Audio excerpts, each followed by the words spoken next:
The Wall Street bet trolls are at it again, man. This is hilarious. Wall Street Bets owns 5.8% of GME survey. Wall Street Bets holds 3.8 million shares. So they're trolling again. And this troll, but look at the top holders of GME. Now they want to say that it's just Wall Street Bet retail investors. These are the biggest holders. Fidelity, BlackRock, RC Ventures, Vanguard. Come on, man. So it's not even the little guy that's profiting off of this. This is the big guy. What happens when the big guy dumps all the shares? I don't know. Who gets hurt? Wall Street Bet investors. And not to say, here's the thing about it. I'm not going to say, it would be arrogant or ignorant to me to say that all Wall Street Bet investors are inexperienced and don't know what they're doing. But a lot of them are. And these institutional investors, they're not going to be the ones to take the losses, okay? They're experienced. They know what they're doing. They've been doing it for a long time. They've been in business for a long time. They have strategies. This is how they solely make money. These are companies. Wall Street Bet is just a bunch of people on the internet. I don't see how they're going to be the ones losing. But yeah, they're going trolling. They should have an investor meeting. Yeah. But let's get to the broader point of what I'm trying to make. GameStop and AMC surge as broader market slides. As the Wall Street Journal says, shares of GameStop and AMC bounced back more than 30%, but were well off their highs earlier in the day. Popular online brokerage Robinhood Markets said it would reinstate some of its trading in shares and options, and now once they re-enable their trading of shares, it just bounces back up. This goes to show you the power of social media. And I think it's all hilarious. I'm not really... I mean, we could feel sorry for these hedge funds and institutional investors all day. They outsmarted them, but literally... I would be very cautious of trading in a company that's market cap, as I recently looked at it, is $22.6 billion. It's not worth $22.6 billion.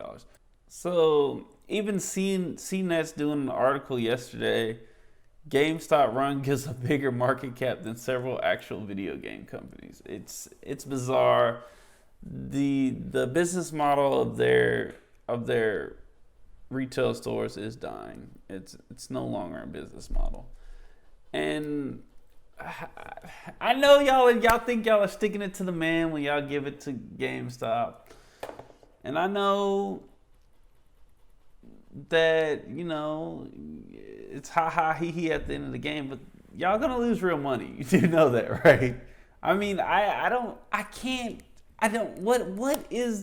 what's the value in GameStop? What is it?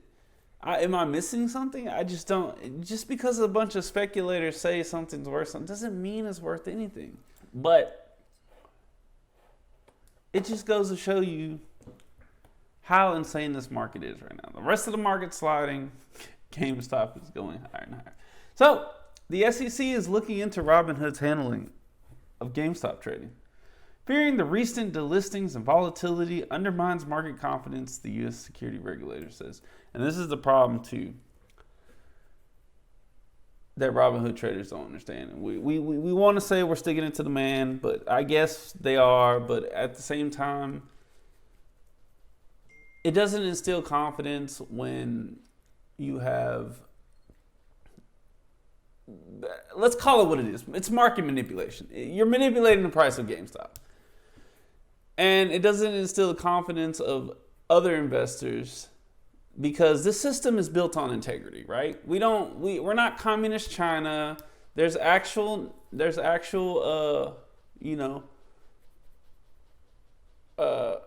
transparency in the systems we have. If we just have market manipulation, then we're no better than communist China. That's rigging their markets. That's rigging their companies. That's coming on American listings saying they're $1 billion companies, and turns out the building doesn't even turn the lights on.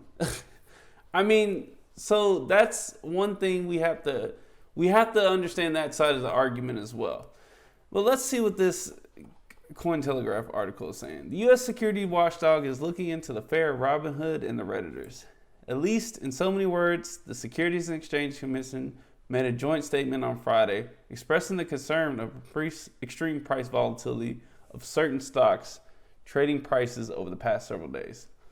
Though the commission didn't use the words GameStop or Robinhood or Reddit, it's obvious that what the commission is talking about is the recent chaos surrounding the three. It's already attracted major regulatory pressure. The SEC did, however, specify the commission will closely review actions taken by regulated entities that may disadvantage investors or otherwise unduly inhibit their ability to trade on certain securities. Robinhood, already the subject of enormous backlash from its users, is clearly in the sights of this announcement, as it is the regulated entity, i.e. broker-dealer, at the heart of the news. It's not unprecedented for Robinhood to shut down trading on GME and other stocks, but the firm shutting off of sales but buys promote mass ire from investors and casual observers. Now, the CEO of Webull came out and made a statement about that. Let's see what he actually said. Let's watch this video. Let's watch this. And Anthony, your platform also among those that's restricted trade for the likes of AMC as well as GameStop. We were talking about Alexandria Ocasio-Cortez now jumping in on the debate, saying that she would be for a hearing in this if it's necessary. Why restrict the trade, and what led to that action? Well, it wasn't our choice. Our clearing firm gave us a call and said we're going to have to stop allowing new opening positions in the three names, AMC, GME, and KOSS. Highly volatile. And what happens is this is not a political decision, and unfortunately, it got political. I think it was once said that don't let any good crisis go to waste, and that's clearly what's happening here. And we're seeing politicians jump on the bandwagon so they can start trending on Twitter. But in reality, what's going on is that there is a 2-day settlement between, if you buy the stock today, those brokerage firms that you bought that stock on have to fund that trade with the clearing central house called DTC for 2 whole days. And because of the volatility of these stocks, DTC has made the cost of the collateral for the two-day holding period extremely expensive.